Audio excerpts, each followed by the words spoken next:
Welcome to Penrose Learning, where we make understanding easy. In this video, I will explain how to fix the check hybrid system problem in your Toyota Prius. First, identify the common reasons this warning appears, which often relate to battery or inverter issues. Next, use an OBD-ROMAN2 scanner to retrieve any diagnostic trouble codes, as these codes provide crucial clues. Finally, inspect your 12-volt auxiliary battery. A weak or faulty 12-volt battery can trigger various hybrid system warnings, so ensure it's fully charged and its terminals are clean. After initial checks, delve deeper into your Prius's hybrid system. Verify that the hybrid battery cooling fan is clear of debris and operating correctly, as overheating can cause issues.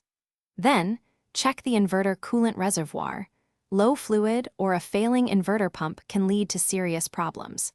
If you have the right tools, measure the voltage of individual hybrid battery cell blocks to pinpoint any weak or failing sections within the main battery pack.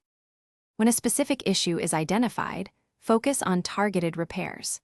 If individual cell block voltages are significantly different, replacing the faulty block can often restore the hybrid battery's performance. For inverter-related codes, you might need to service the inverter coolant pump or even replace the inverter itself. Always double-check all high-voltage and low-voltage electrical connections for tightness and any signs of corrosion, as loose connections can cause intermittent warnings. Once repairs are complete, use your OBD-ROMAN2 scanner to clear all stored diagnostic trouble codes from the vehicle's computer.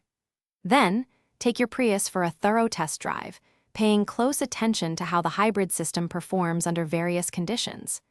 This helps confirm the fix and ensures no new warnings appear. For other great deals and to make meal prep easy with leak-proof containers, check the link in the description below. Regular maintenance helps prevent future hybrid system issues.